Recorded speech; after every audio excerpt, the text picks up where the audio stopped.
Well, hello all. We are very, very excited to see all of you. Welcome. Today, we just wanted to start with acknowledging where we're gathering. And I'm going to share with all of you a land acknowledgement written by Adrian Wong of Spider Web Show in Ontario, who has written this digital land acknowledgement, which invites you all to share the gratitude of where you live, work, play, and learn, and where you are right now. So land acknowledgement is a disruption. It is a time to consider the history of the lands and waterways we are so privileged to gather on. And since activities are shared digitally to the internet, let's also take a moment to consider the legacy of colonization embedded within the technologies, structures, and ways of thinking we use every day. We are using equipment and high-speed internet not available in many Indigenous communities. Even the technologies that are central to much of the art we make leave significant carbon footprints, contributing to changing climates that disproportionately affect Indigenous peoples worldwide.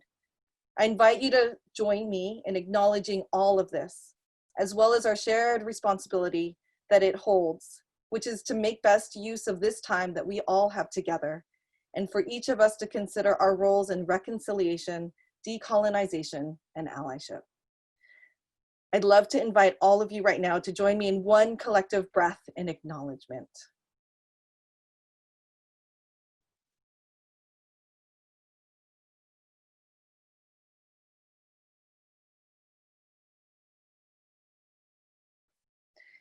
I also want to recognize the privilege of English as the foundational language that we are choosing to navigate this space. English is not the only primary language spoken by all of us, and I ask that we all bring compassionate awareness to the way that we choose our words. Thank you all for your understanding that our plenaries opening and closing will be spoken in English. There are many languages in this world, and I want to say to our Japanese community that we are recording this plenary and are going to try to provide a transcript of what we are saying. Lastly, I want to acknowledge that we are going to be recording, like I just said, our opening plenaries, but only our opening plenary only. The interest was so high, and we really wanted to provide access of just a small part of the journey that we all are going to be in this program. We will not be recording any of the discussion topic groups nor the closing plenary. So I would love to have my co-partner, wherever you are in the many sea of people. My name is Michelle Fujii. I am the co-director of Unit Soulsel, a Taiko artist. I'm based in Portland, Oregon, and delighted, overwhelmed, grateful, surprised that you all showed up here still. To have organized this event, and I did this with a longtime collaborator, Karen Young. Hello, everyone. I echo what Michelle just said. It's really great to see so many people here and so many people sign up. My name is Karen Young. I'm zooming in from Boston, Massachusetts, also the original lands of the Wampanoag, Minnetmook, and Massachusetts people. I'm a cultural organizer, Taiko artist, and organize here in Boston, and have been one of the many people involved in the Women in Taiko project, the Genki Spark, and the Mayor's Office for Arts and Culture. Thank you so much. So today we are excited to just give some context of this journey, which has been short, but also incredibly long. It's work that we've been doing, and we just sort of put it together in the platform that we're all miraculously going on this journey now. So first, I want to wish and express sincere condolences to the families of George Floyd, Breonna Taylor, and Ahmaud Arbery, and the many others who have been killed in recent months at the hands of police and related violence, including protesters who lost their lives around the country, demanding their voices be heard and their grievances be addressed. I want to acknowledge the profound grief and trauma being experienced in our nation, particularly in our Black and Indigenous communities. Dreaming up this program has been an unbelievable experience. It was just 2 weeks ago that we mobilized with a lot of speed. I want to start with, of course, gratitude for Karen Young, but also Taiko Community Alliance, who has come on board to help with this platform, the facilitators, and also many other people that have been helping us in this incredibly fast journey. I want you to thank all of you for showing up. Thank you for signing up to learn and discover. My heart is truly singing with gratitude. But I need to take a second to back up because I want to acknowledge the impetus of this program. When news of George Floyd's murder came out, I was in the woods at an artist in residence. Like many of you, I was horrified and immobilized and wishing this didn't have to happen again and again. Even amidst my immersion within a beautiful landscape, I was trying to keep up with the news nonstop with very, very limited Wi-Fi bandwidth. The contrast of me being in the middle of nature, stuck to my computer, was in conflict with where I was at. All around me were trees, rivers, mountain, a beautiful lake. And I decided to take an intentional pause. Through the quiet, I mourned, I meditated, I read, I hiked, I listened, I reflected, I replenished, and I slept. That was a long time ago, Michelle. I felt my body and spirit getting ready to mobilize and activate. When I returned to Portland, I was ready to go. I was excited to hear that, I was just excited. In our Taiko community, we were starting to say words openly that I've been spending many years waiting to hear and excited to talk about. Excited in the sense of acknowledgement, not excited that it's happening. Racism, anti-Blackness, white supremacy, systemic oppression. My work and exploration of this has lasted many years. In fact, I feel like I've been unpacking this since my childhood when I didn't understand why things felt wrong, trying to recognize many generations of trauma in my family, and the deeper and deeper that I investigated, the more complex it got. I'm gonna read to you a quote that we referenced in our event description. And at the time I was reading a book called Radical Dharma. And in here at the very introduction, or the preface, it says this: as Bruce Lee famously said, under duress, we do not rise to our expectations, but fall to our level of training. Hundreds of years of living in a context designed by pillagers of the land and captors of people without sufficient intervention naturally establishes the curriculum of the training to which we fall. I was thinking when I read this of all of the fallacies that we watch in these moments of high stress to think that we rise to the occasion. We say that quite often. But here, Bruce Lee aptly says, we fall to our training. And then it made me think of the word. We talk about training so often in our Taiko community. We know how to train.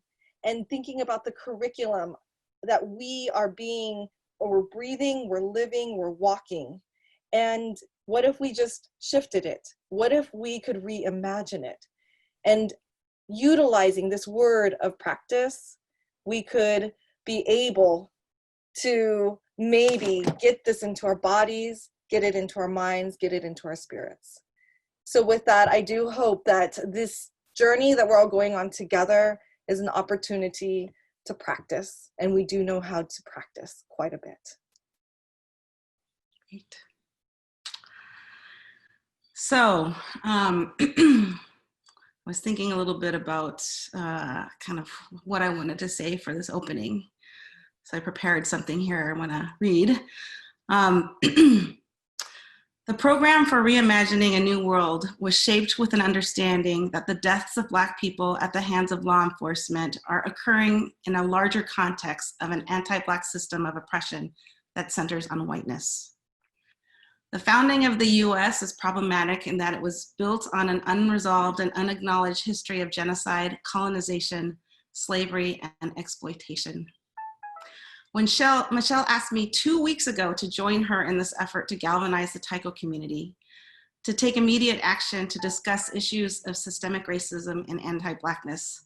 I was already so tired from COVID organizing, but I couldn't say no. I'm a second-generation Taiko player that entered this community in my early 20s, inspired by the work of the early pioneers that value social justice, civil rights, and equity. I've gained so much from them. Okage-sama de. I am what I am because of you. I feel a deep sense of responsibility to help grow a vibrant and colorful Taiko ecosystem that reflects those values. In just 5 days, we sold out 190 tickets for this event and have 18 people on our waiting list. Taiko friends have come from all over North America, from Vancouver to Honolulu, Montreal to Minneapolis, Reno to New York. As well, we have friends who are Zooming in from all over Europe, England, Austria, Wales, and Italy. This response has been inspiring and has been the much needed fuel of our all-nighters. This all-volunteer effort is just the beginning and is one big experiment. We know that a 5-day registration process favors those who regularly check Facebook and have access to the internet, and that this is an English-based dialogue. Michelle and I have done our best with limited time to think carefully about how to approach some of these very sensitive and personal topics. We have an incredible team of 24 thought leaders who have been our sounding boards and have helped us along the way. We have incredible wealth of experience and knowledge right in this room. We have sessions addressing anti-Blackness, art and social change, and Solidarity 101. To gather and unpack these spaces, we also have developed affinity spaces for white allies, as well as BIPOC, Black, Indigenous people of color, and Japanese nationals to gather, unpack, and heal from shared experience. These affinity spaces acknowledge an organizing strategy that understands that we have work to do both together and separately. We also want to acknowledge the Black and Brown members of our Taiko community. We see you and we respect you. When Michelle and I made outreach calls, we heard on multiple occasions how deeply painful these times have been and honor the choice of prioritizing self-care and finding light and joy. Some have let us know that they could not or chose not to participate, but that an affinity space for Black and Brown Taiko players would be appreciated in the future. We are committed to making that space happen. Lastly, we hope this effort will inspire and catalyze many more opportunities to move us all forward. Some of us will need to rest. We need many more people to take initiative, to imagine, and to lead. We are on a journey together, and we are building this plane as we are flying it. So we ask that you have compassion and support each other as we try new things. So roll up your sleeves and let's jump in. Absolutely. This is a remarkable moment, and we thank all of you. We hope that this is going to be an opportunity to practice in real time together. There can be such power and empowerment within a collective experience. What happens when we learn together? What happens, or how can we build community? We are all in different places and understandings, but let's remember that it is brave to be a beginner. It takes emotional courage and vulnerability to expose weaknesses and try new things. Learning new things can be awkward. It might take multiple times to build deep understanding. We hope that this can be a community that supports each other to practice, keep practicing, keep trying in order to grow. Through this journey, we hope that we can deepen relationships with each other. The more we know that we are on the same team, the more we might cultivate a culture of anti-racism. Embodiment of anti-racist practice. This word, embodiment, has been a big foundation in my own practice and my life. Embodiment to me means becoming whole, to have all our parts, mind, body, spirit, interconnected. I was recently in a virtual meeting and somebody said, you can fill your brains as much as you want with this work, but the real work, the real work is that you need to get this into your body, your DNA. I hope we're cultivating this wisdom into our bodies.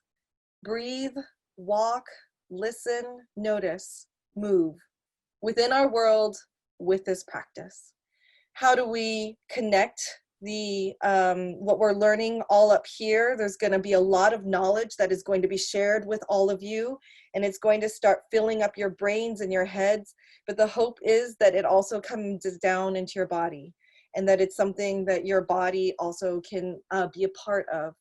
And so I have the honor of also being connected with an amazing person, Debbie Lynn from Connected Body, who is in Los Angeles and plays Taiko as well, and asked Debbie to think about body and breath for all of us to kind of get our bodies. If you're like me, I've been in many of these screen, Zoom, just constant in front of my computer, and the rest of my body is forgetting a lot of things with the inactivity.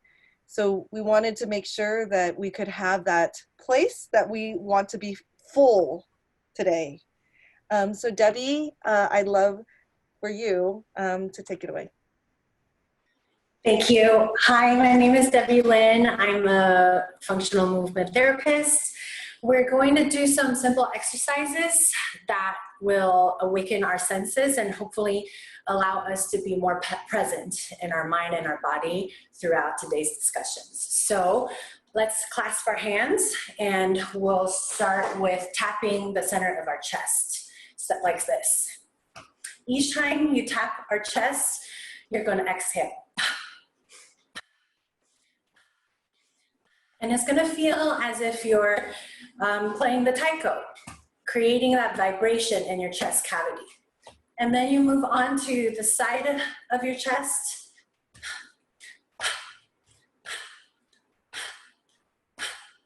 Other side.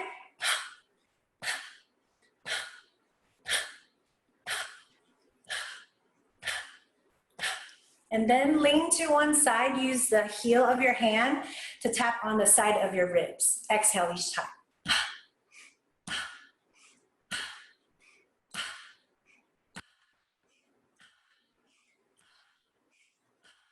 Switch sides.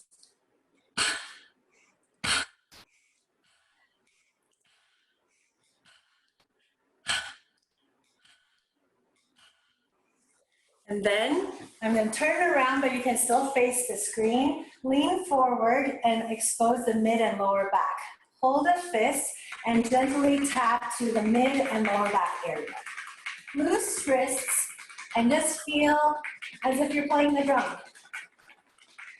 Up and down the back. Continue to breathe. By doing this, you're softening your tissue and creating some stimulation and creating more sensation throughout your torso. And relax. My arms are tired already. Now I want you to imagine there is a plus sign, center of your chest. And bring your hands to the center of your chest. I want you to think, incorporating with your breath, we're going to expand vertically as well as horizontally. So first, we're going to inhale horizontally. Use your body, use your breath to feel like you're expanding, and exhale, relax. Switch the hand on top, inhale. Exhale, relax. Horizontal, inhale, spread. And exhale, release. One more time, horizontal. And exhale. Vertical again. Inhale, really grow tall. And exhale. Switch the other hand on top, vertical. And exhale. Horizontal again.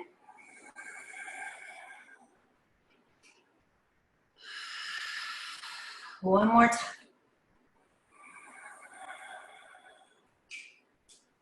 And relax. Now just rest your hands down by your side. Let the arms dangle, not touching your thighs. And close your eyes. Use this moment to really breathe into the 3 dimensions of your rib cage.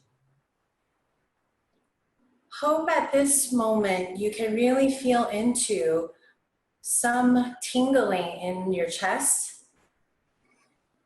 Maybe you'll find more space that you can breathe into. Now that we've created more space in your heart, I hope you can hold this space for yourself as well as for each other.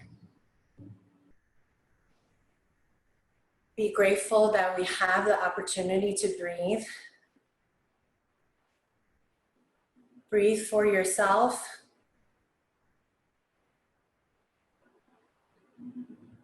Breathe for each other.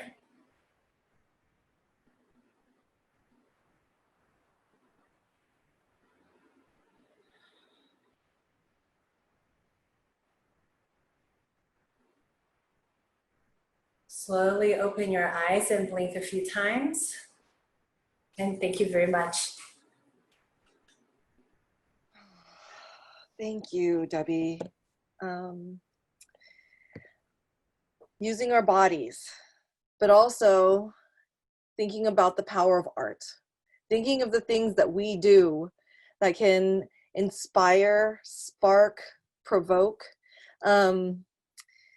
We wanted to have this opening plenary as an opportunity for us to just center all together, an opportunity in which before we all sort of divide into our groups, we might be able to get some perspectives. And I am so delighted to have met, because I really have met this person. And we started to email, and then we had a phone call, and then today I actually got to virtually meet. MARLEY KIRTON is going to speak to us. And one of the things that we're thinking about is music, dance, and taiko, how it can inspire us to grow, promote us to move, provide self-discovery, and transform change. And I was inspired about MARLEY, what I saw on Facebook. After I came from the woods, I was starting to look and scroll and see, and then I came upon what MARLEY had presented, which is these daily songs. And I heard within their lived experience and heard what a story of what art means to them. I heard exploring, discovering, and unpacking. And I'm truly honored to introduce MARLEY and give you a little context of who they are. MARLEY grew up in Barbados in the Caribbean, but has lived in the US since age 14. He attended Brown University in Providence, Rhode Island, where he studied music production and joined the collegiate taiko group Gendo Taiko. After graduation, he moved to Hawaii for a year to study from Kenny and Chizuko Endo at the Taiko Center of the Pacific. After completing the fellowship in Hawaii, he moved to New York City, where he currently lives with his partner. Before the changes caused by the coronavirus, he was studying and playing taiko at the Kaoru Watanabe Taiko Center in Brooklyn. Currently, he tutors high school students online for SAT and ACT, and as he looks for ways to ignite, develop, and support his passions, and outside of taiko, he likes to study and listen to musical styles from West African and Afro-Cuban cultures. Thank you. Hi, good afternoon, good evening, good night, everyone, depending on where you are. Thank you, Michelle, and thank you, Karen, for reaching out and really igniting this gathering. I'm so grateful and honored to be part of it. I want to give some context. Oh, sorry, I live near a train, so if you hear that in the background. But I want to give some context before we're gonna, I believe there's a video of one of the songs I covered this project really came out of self-reflection. And in the beginning of the whole movement after in response to George Floyd's murder, I was overwhelmed, I would say, that being compounded by the coronavirus and everything. And I really didn't know how to fit my personality into the modes of activism that I was seeing. And I truly appreciated it and followed and listened, but I just realized I wasn't the kind of person who did it in the ways that I was seeing represented at the moment. And in a conversation with my father, who's a reggae singer-songwriter, he told me that, reminded me that music has always served as a revolutionary tool. And as I reflected on that, I thought about how really throughout my life, I've had songs that I hold on to and treasure because for me, they hold emotion, they hold power, energies that I've used to either overcome anxieties, fears, build confidence, or re-energize myself. So I started looking back at those and sifting through and finding the ones that I felt resonated with the current moment. And then it became a conversation with the art, really, because as I found certain songs, not all of them perfectly fit the thoughts running through my head about the current movement and what I was trying to get behind.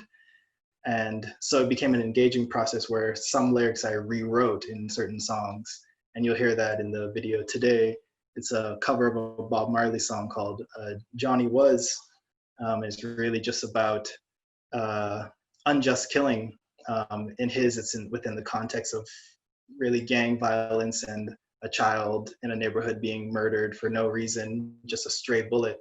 And as I took the power of that song, where it really resonated with me with the feeling of unjust loss, and I redirected it, and I found lyrics I just kind of that transformed him for myself, changed it from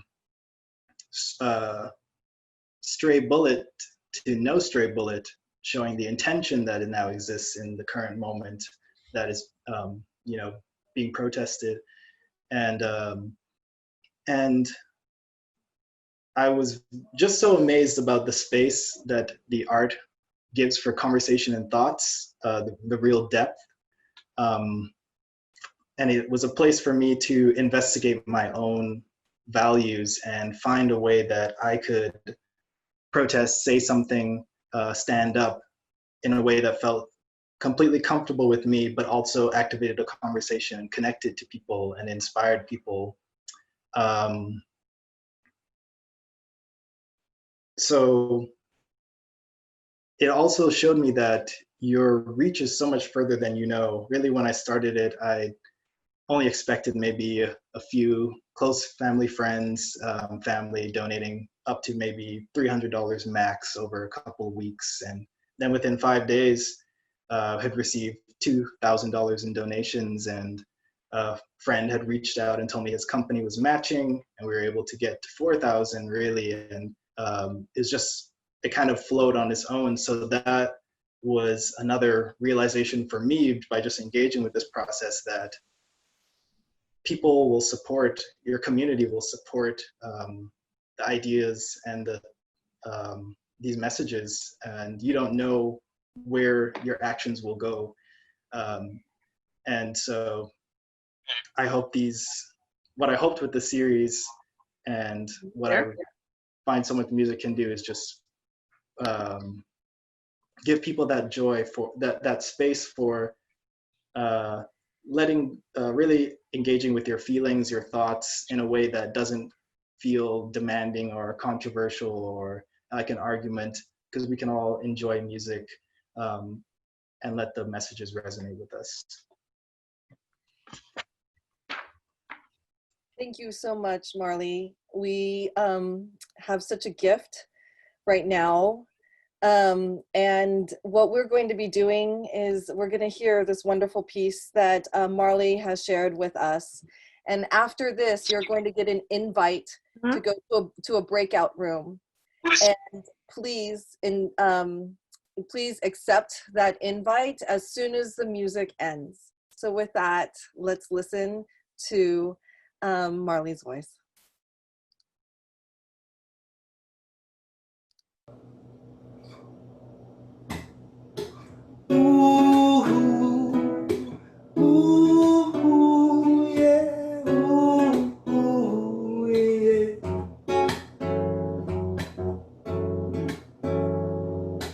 Woman nodded her head and cried, 'cause her son has been shot down by police and died.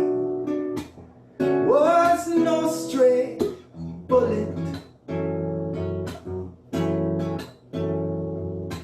Woman hold her head and cried, explaining to her was a passerby who saw the poor man die, wondering how can we work it out. Now we know that they're the ones with blood on their hands. Gift of Jah is life. So she cried,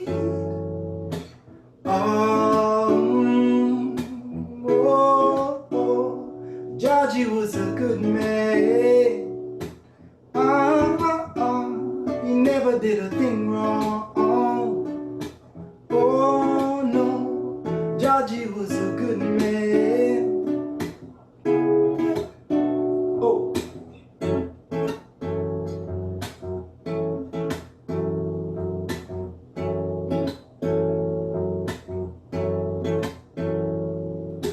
Woman hold her head and cried, 'cause her son was held down, couldn't breathe and died, just because of the system.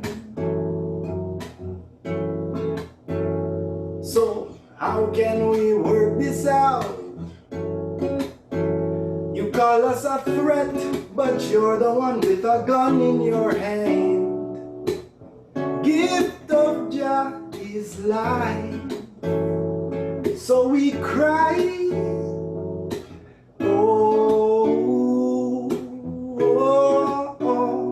Jaji was a good man. He never did a thing wrong. No, no, no, no. Jaji was a good man.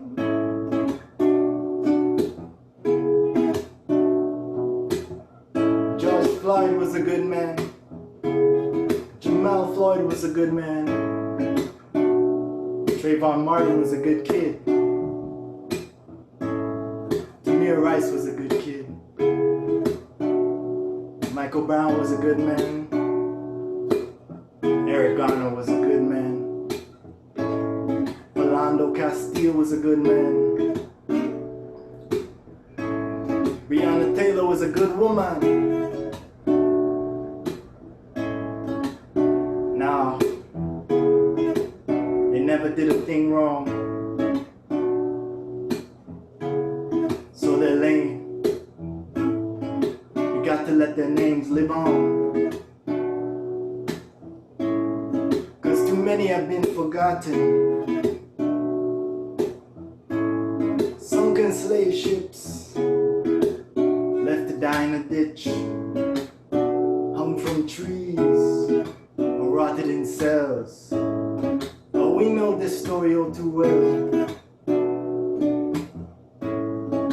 Lost teachers, musicians, builders, physicians, fathers, mothers, sisters, brothers. And that's why we must fight on for peace and justice for all of us. 'Cause I know they were all so good, and Georgie was a good man. They never did a thing wrong. And Georgie was a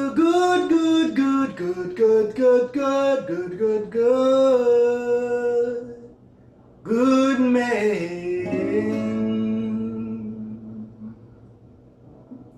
Rest in peace.